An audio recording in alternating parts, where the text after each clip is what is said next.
Howdy chaps, and welcome back to another fantastic video. Where we are today, we are focusing on the C-pillar. I promised a couple of weeks ago I was going to do some more regular videos, but last week me and Jeff from El Jefe's Chop Shop actually went off and filmed a video together on his channel at Dudley's Wrecking Yard up in New Ripta, before that yard is gone for good. I did actually meet a lovely couple of fans from my channel. Good to see yous. I always get surprised when people recognise me in public. Takes me right out of it. I wasn't looking at EJ. This is not the droid you're looking for. But yes, last week didn't do a video because I turned up on his video, so when he puts out that video you'll be able to work out where that was in the scheme of things. But anyway, we're going to get stuck into this. I have the bits ready, I have the welder ready, I have some motivation, and let's see if we can turn this back into, I don't know, a pillar.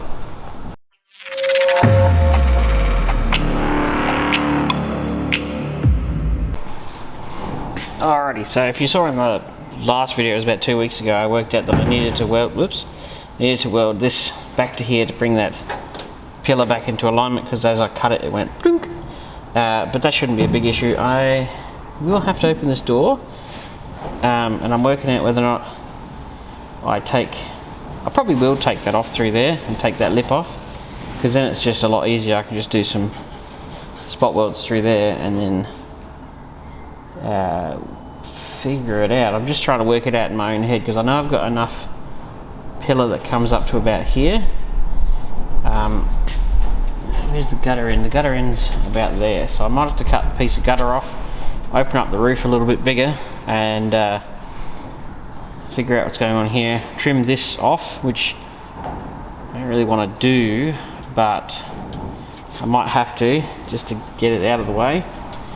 And then figure out how I'm going to join it in up here, across here. Unfortunately my cut only comes to about here, so we'll get that piece in, and then I'll have to possibly make the bottom.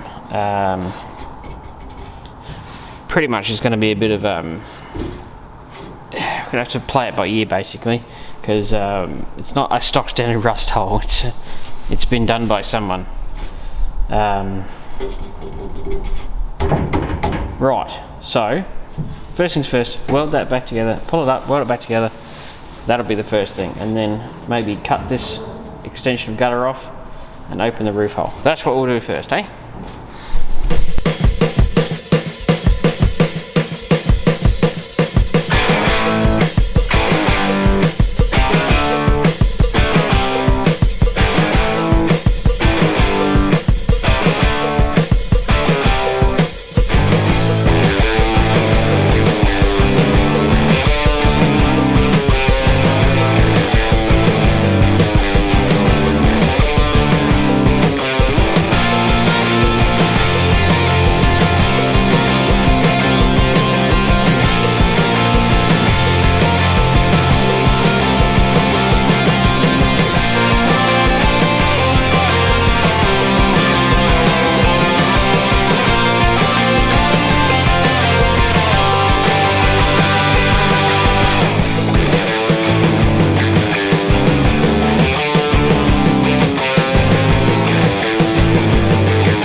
Alrighty chaps. So, one of the things I really liked about that roof that I bought, which is now in about 1,000 pieces, is it had a lot of the C-pillar attached to it. Unfortunately, I just wish it had just that little bit more. As you can see, it's going to see that lump there is that lump there. So, you know, just a little bit more would have been mint. However, that's a damn good head start. So, what my problem at the moment is, I'm thinking about this brazed weld through here.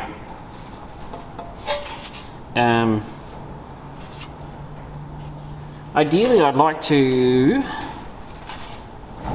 I wish it wasn't cut there. It's a really, really painful thing. I mean, I can always weld that back up, but it's not going to be the prettiest weld.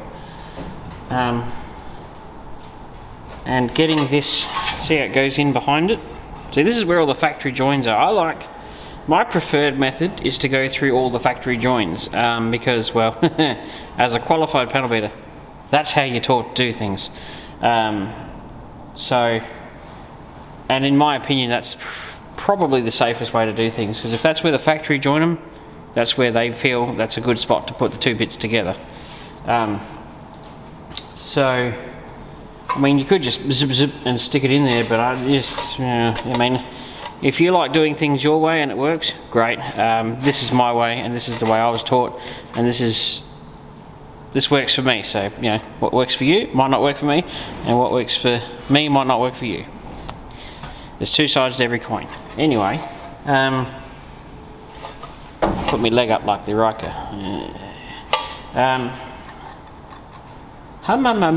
So sometimes when I do these things, I'll just sit here and I'll look at it for a minute while I'm trying to figure out what's the best way to do things. I'm not going to remove this, so I'm actually going to join it through there, because I can't get behind in there easily. I mean, I could, but I like leaving all that together, and I don't mind joining through there, because I mean, this panel is going to come across the two, and that's going to be welded there and welded there, which will be it all strong. So it's just I just really wish this wasn't cut out of the car. That's really messed things up a bit. But anyway, as I've said 25 times before, that annoys me. But anyway,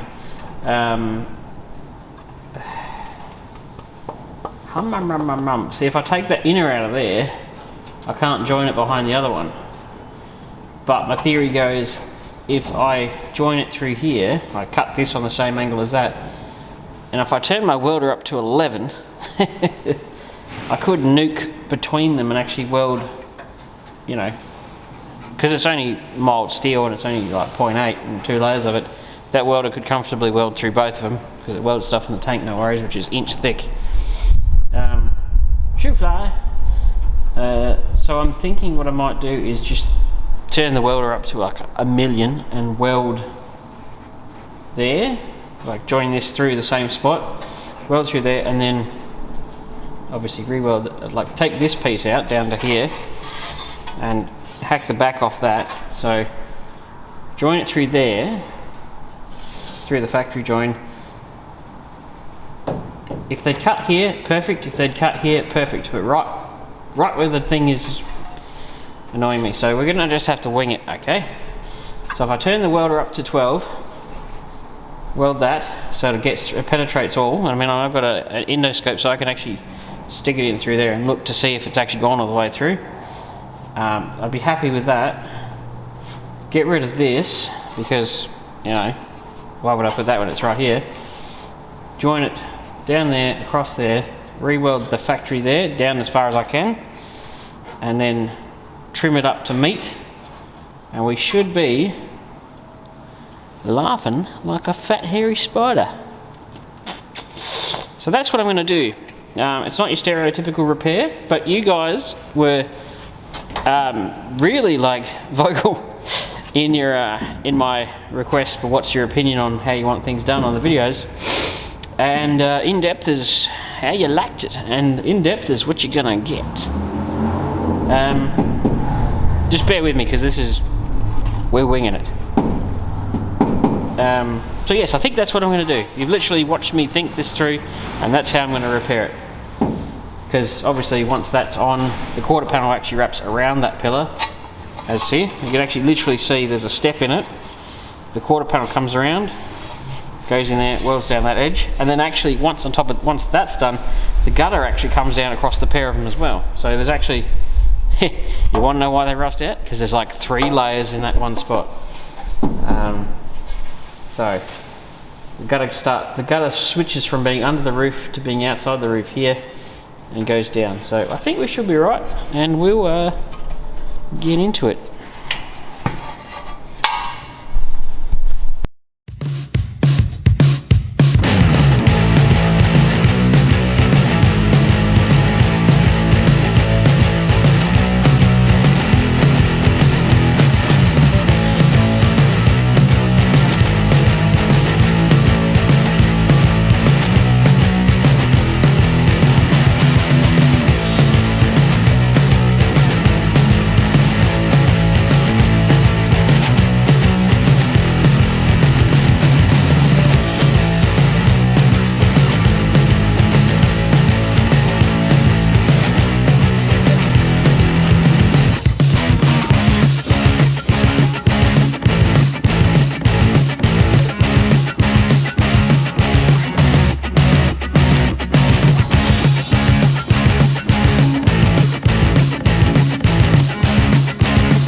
Alrighty, so I've trimmed this up a little bit. I decided to change my mind about where this was. So if I actually moved it over here, then I only have to weld through 1 layer and not 2 here. So you might go, what's with the copper spray? Well, that's because I'm still trimming this up, and I use the copper spray as a bit of a, a bit of a rough guide. So I've trimmed it up a bit, and now need to be more precise with the trimming. And I've given it a copper spray because it makes easy colour to see, and that gives me a bit of an idea on how much smaller I need to make this piece. And what I'll do always, it's here, but cut a little bit bigger just in case, because you can always whittle it down a little bit, but at least gives you an idea that you can at least cut the next 2 centimeters off that most of the way around. And of course this overlapped here slightly, so I need to trim that piece off there, but this should fit quite nicely in there. Well, it's starting to anyway. And I use the edge of this hole as my guide. I mean, it's going to look a bit funky when it's done, but it won't matter. And of course that's going to line up fairly well when I trim it up. But we're actually starting to make good progress. So this should butt weld nicely across here, across there, down here. Factory spot welds here. I might even be able to crack out the spot welder, but I'll probably just plug weld it because it is buried quite nicely over there, and I'm not that fast. I'd rather actually a nice thick strong plug weld in this particular area. But we are making it, and so sometimes when I'm doing patches and things like that, so I'll cut a piece out of a car, for example, say that, you cut that piece out, and you put it on a fresh piece of tin and spray like black paint over it, just like etch or something that dries really quickly, and then you have a rough template and you just trim that down, and then so you can put your patch over something else, spray onto it, and you'll get a very rough idea very quickly. Hopefully that's a helpful hint, but I'm just going to trim this up a bit more because I'm going to show you how it goes, but I'm also mindful of time, so I'm like, let's see if we can smash it out and show you when it needs to be shown. So I'll trim this up a bit more and trim that up a bit more, and then catch up in a second. Alrighty chaps, we've made a bit of progress. Trimming, whatnotting, you don't really need to see the gist of it, I told you how I did it. So one problem I ran into was lining these 2 up and lining this up. So I've lined this, I cut that exactly where it was, so that's there, but the joys of these cars not being built as well as cars are these days is these cars are wildly different. You could get 2 cars that wouldn't be anywhere near the same. So when they built this car, which this piece came off, the person who built this was not the same person who built this, because this panel and this panel on the original car are in a different spot to this one. So they're all within tolerance, which is wild, but as you can see, they're not cut the same. That one's a bit longer, that one's a bit shorter. These are going to have to be as close as I can get them. There's always a bit of a happy medium with these cars. I think people spend too long trying to get perfect gaps. These cars had rubbish gaps when they were new. The cars restored now are probably far better than they ever were when they were new. So just don't lose your head trying to get things perfect, because they were not perfect at day one, and you can't always go and put the panel where the other one was, because that's not potentially where it was. Like when I was taking the roof skin off the other car, the inner frame, for example, say this, well, I can't really show you here, but like on the front frame, one side had the thing under the thing, on the other side it had the thing on top of the thing. So they were just built wildly different depending on which day of the week it was. So you can't, just don't lose your head trying to aim for perfection. They were not perfect. They didn't have perfectly straight 5mm panel gaps all the way around. They just stuck the door on. If it didn't hit, good enough. That's how they were. So that's one piece of advice for people. Just don't, I mean, you can aim for perfect gaps and make them perfect, but just, if it's doing your head in, walk away from it and leave it for a while and come back to it with a fresh mind, because it'll probably save you from going crazy. But yes, we're making progress. All I have to do now is weld it in. And one thing with welding, say for example, if I welded it here, you would find once it cooled down, it would actually pull the steel together and the rest of it would be a lot closer. So what I did first was I tacked it here and I tacked it here and got them rigid, and then I went to lining them up to stop the thing from moving around while you're being welded. Another trick you can do is actually tech screw things together. That's actually good enough to hold it as well. Loads of vice grips are always handy. So I also cut this on the same angle that whoever cut the original one was on. They're all cut sort of, the blade was going that way, so I've had to cut them in the same direction. And I've only got to do a big weld there, and then the rest is fairly straightforward. Then weld there, where the factory was, weld up there, that's done, and then figure out something for here. We might just make a piece to go in there, and that'll be nice. And then I've got to figure out, once I've done that, I've got to put a piece of quarter panel back on. And then actually, once we've got that back on there, then we can take the whole roof off.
Tell you what, I hope this works, because I just worked out before if that footage cut short, it's the memory card just got full.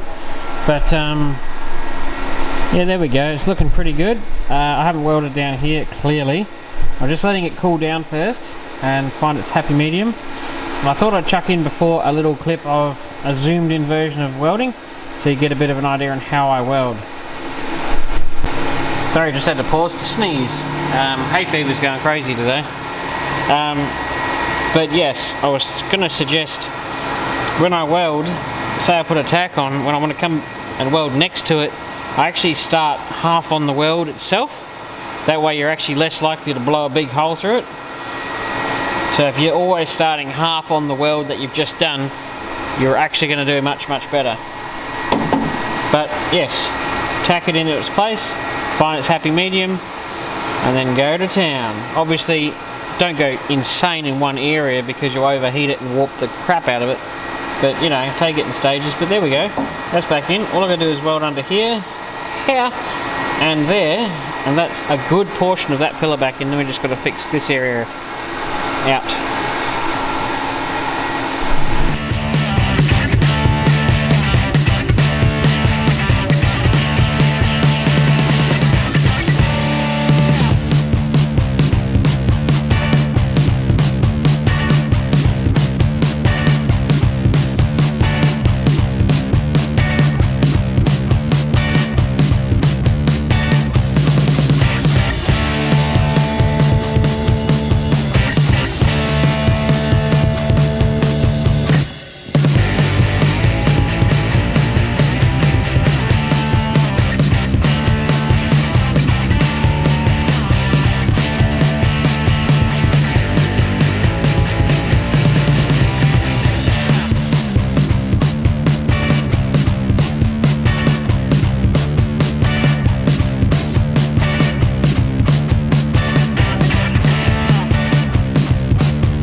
Alrighty, so they've ground that down and looking pretty good. I didn't go too nuts across here because literally nothing hangs out in that area, so what's the point of grinding down the weld too much? But this area does actually get occupied by stuff and it needs to be fairly thin, especially here. So I did the face here fairly well. Up there I sort of got it a bit nicer and then went, that's probably plenty. Because literally, as you can see in here, nothing goes in there. So, but that's looking pretty darn snazzy, and I might actually dig out the spot welder, because if I do that, I can actually do all the welds through here and I don't have to drill a hole or MIG it and then grind it. So that might make life a bit easier. One thing I would note when you're doing this at home, take note of where your metal filings are going. One, they don't like glass, plastic or anything like that, because they'll come off and get stuck in it and be there forever. And two, if your metal filing is going down an area, make sure you get them out, or at least blow them out, or do something, because those metal filings will stay there and they will gather moisture and they will rust, and they'll rust your quarter panel out from the inside out because you did a repair. It might take 10 years to do it, but it will do it eventually. That's why sometimes in crash shops you see a car come in and you go, how the hell is that quarter panel rusted out? Well, somebody's changed the quarter panel, didn't blow out any metal filings, and they sat down in the groove and rusted it out. I've seen it happen. It's quite common. So, yeah, spot weld through here, MIG under here, MIG there a little bit, and then we'll have to suss out this area. Area here. Down with you. Down with homework. I'll probably have to weld that up. I don't know what. No, I know exactly what that is. That's a grinder that's going in that way and then that way in the same spot. But we're making progress. I'll just give this a bit of a, with some black etch, and we're doing well. Doing well. I've had to delete like 200 things off the camera memory card so I can keep filming because I didn't realise I'd filled it. Whoopsie daisy. But anyway, rolling right along.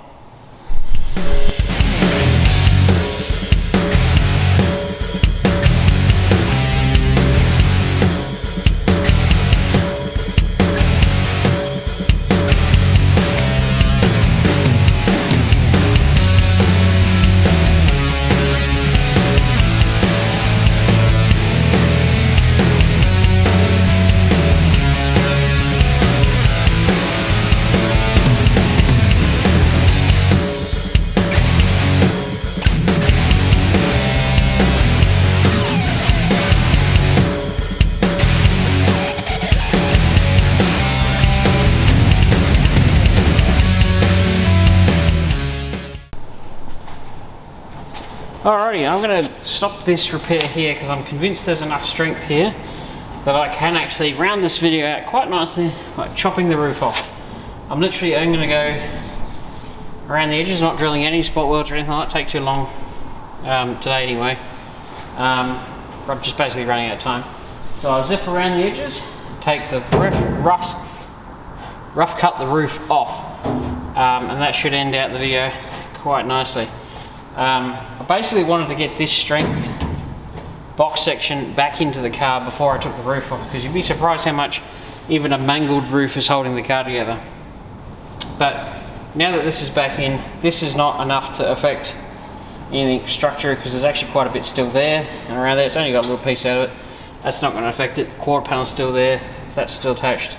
It's all good. Now I'm going to zip around the edges and take that really bad piece off, and then I think we'll end the video there.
with 7 minutes of battery life left, I better make this a quick outro. Right, so I've still got to repair here, but now that is what we call a close shave. It looks like I'm going to be replacing this rear beam, this middle one, and most definitely this front one because there's a bit where... However, look how clean this inner frame is. Like, I've seen somewhere when you take these off, looks like it's been on the Titanic. So, not too shabby at all. So, I think we'll wrap it up there, folks. People, whoever you are. And I'll see you on the next one. But I'm hoping that you liked this video. Yeah. What do you reckon? Not too shabby.